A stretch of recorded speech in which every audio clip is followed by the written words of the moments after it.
Hey guys, Tim here, Big Dog Forge. Welcome back. Today I've got a real short one for you.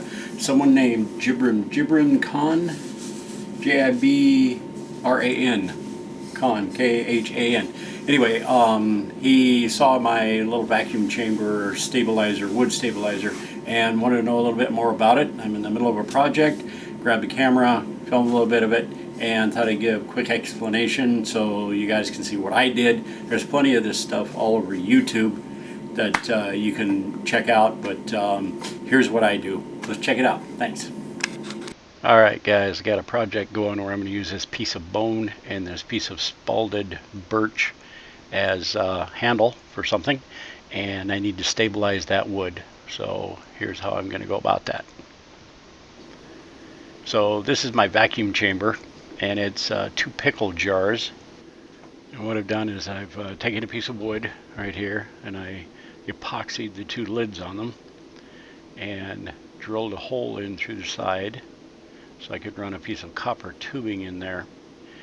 And there's a hole that goes through the 2 lids. Just cut that with a hole saw, and you can see that copper tubing going up inside that jar. You can see where it comes through the hole, and I've just epoxied that all into place.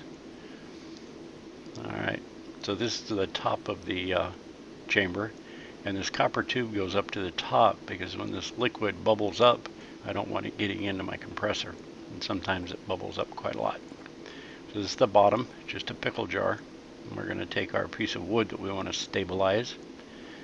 Alright, and we're just going to drop it right inside. It's real cracked and it's all pitted, and this stuff will fill all those cracks in and harden this thing just like plastic. It's an acrylic. Alright, you got to have something heavy to sit on top of it so it doesn't float. You don't want it to break the surface of the liquid, and anything will work as long as it's clean. You're not going to get a bunch of debris in your cactus juice. Alright, and I always put it at an angle if I can. That way it keeps bubbles from getting trapped underneath. You know, when any bubbles trapped under there, it'll suck them back in. It's cactus juice, and it comes from Turntex.com. It's in Texas. And remember, be safe. Poison control. Don't drink this stuff. Not good. Alright, cactus juice, stabilizing resin. Like I said, it's acrylic, I believe. So we're going to fill this jar up a couple of inches over the top of the wood.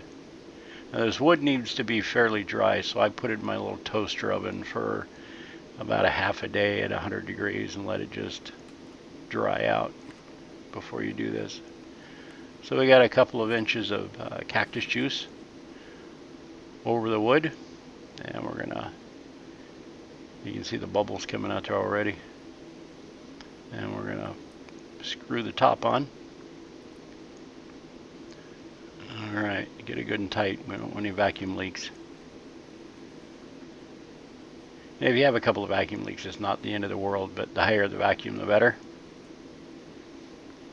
Okay, and bubbles are still coming out. Excellent. Let's get our vacuum pump put together here real quick. Alright, this is our $5 compressor we got at a yard sale, and it's broken, or it was broken. It wouldn't compress any air. The motor runs. The thing about compressors is to compress air going out, they have to suck that air coming in, so they're a vacuum pump as well. So it wouldn't compress air. There's our little vacuum hose, a little wire on it to tighten it up on that copper pipe. It wouldn't compress air because the diaphragm at the bottom of the switch is broken. So this is our intake. We just plumbed it with a piece of 1/2-inch pipe right into the head, and then that's the outlet that goes to the tank. It puts compressed air in, and that switch right there is what was bad. There's a little diaphragm under it. When it builds pressure, it turns it off, and that diaphragm was busted. So the rest of it's perfectly good. There used to be a plastic cowling on this thing to cover up this fan because it blows air, it sucks air. It used to suck it over the motor, but it's not there anymore. So I put this little fan in there to keep the head cool, because this thing's got to run for probably 2 or 3 hours. These little compressors really aren't designed to run for that long, so you got to keep them cool. So we're going to turn the compressor on here. We flip the valve shut. You can see it jumps up to about 26 bars. I don't know what those are. I don't know. Inches of vacuum? Yeah, I don't know. So anyway, we flip it on and it starts sucking the air out of that wood. And as the vacuum builds, it gets more dramatic and that juice will start to bubble. Checking for vacuum leaks there. It's all good. And when it starts bubbling up, it kind of builds on itself. And you can see it coming up into that upper jar. That's why the copper tube going way up to the top. And it'll only make it up there a few inches. It won't go too high. And then it starts coming back down. It doesn't come down that quickly. I sped that footage up a little bit just to show you that you can see the bubbles coming out of this wood. And the bubbles will continue to come out for, depending on the size of wood, how porous it is, a couple of hours. If it's dense wood and it's dry, it can be several hours. Alright, so our bubbles are pretty much stopped. We tip it sideways, wiggle it a little bit, make sure there's no bubbles trapped anywhere, and get them out of there.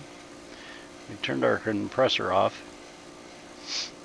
and we're going to put a line on the jar right where the juice is. That way we can monitor how much it's sucked up, how much we've used here. You can see it's dropped already about 1/4 of an inch or so.